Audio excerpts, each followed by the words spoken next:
नमस्ते साथीहरू। आज चाहिँ हामी यो पुसको जाडोमा अनि यस्तो यो दोपहरको घाममा चाहिँ मतलब दिउँसोको घाममा अमिलो सादेर खान थाले हम। यहाँ मैले सादेर खाना चाहिँ दही लिएकी छु, नुन भयो, खुर्सानी, त्यसपछि अमिलो भयो। एकदमै मिठो हुन्छ साथीहरू। यता चाहिँ मेला लागिरहेको छ।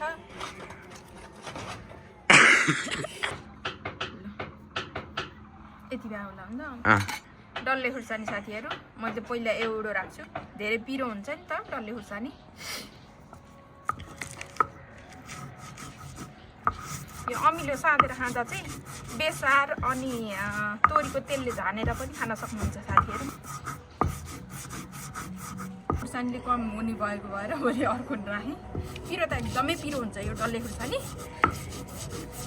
तर चिनी राखेर खाँदा चाहिँ अलिक कम हुने भएको भएर मैले यहाँ चाहिँ हाम्रो उता मेला लागिरहेको छ। उता यसो देखा न, उता चाहिँ मेला लागिरहेको छ। कुरोले फाट्छ अर्खाको। यहाँ चाहिँ हाम्रो घर चाहिँ अलिक माथिपट्टि छ, टक्कै देखिन्छ मेला लागेको।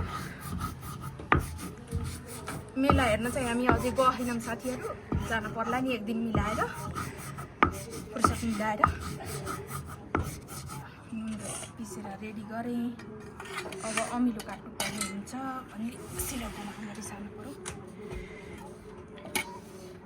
यो चक्कु होइन लिएको,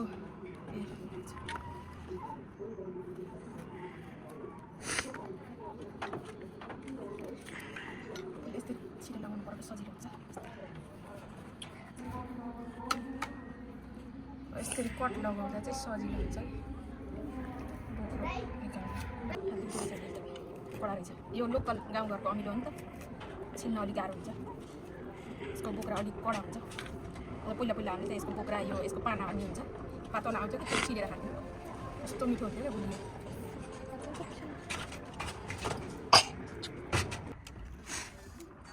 यो अमिलो देखेपछि त मुखबाट पानी आइहाल्छ साथीहरू। के गर्नु, अमिलो त त्यति बेसी त मन पर्दैन मलाई। साना पिस गराउँछु ताकि खानालाई पनि सजिलो होस्। एकदमै रसिलो रहेछ।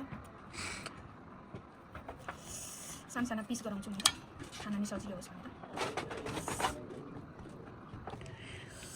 ल है साथीहरू, यहाँ मैले यत्रो सानो अमिलाको पिस गराएर तयार गरिसकेँ। यति मुखबाट पानी आइरहेको छ।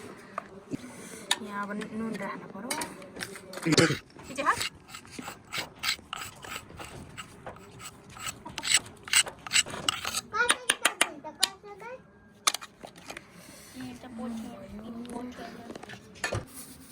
चिनी राखेँ। अब दही राख्छु। दही त लाग्दैन। मिठो हो कि खट्टा?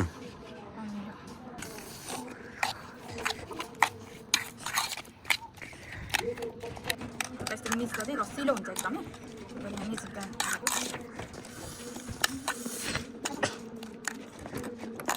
यति मुखबाट पानी आएको छ साथीहरू यो बनाएको देख्दा। घाममा यति मिठो हुन्छ कहिलेकाहीँ। डेली खानु चाहिँ त्यति मन पर्दैन मलाई।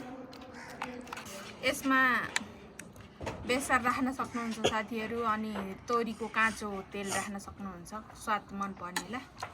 मलाई चाहिँ त्यसको फ्लेभर खासै मन पर्दैन, त्यही भएर दही, नुन, चिनी राखेँ। ल साथीहरू, हाम्रो अमिलो साँधेको तयार भएको छ। मैले यहाँ चाख्न गइराखेको छु।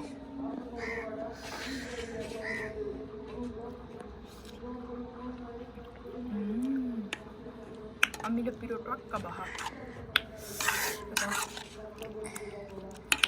ल साथीहरू, मैले यहाँ अमिलो बाँड्दैछु।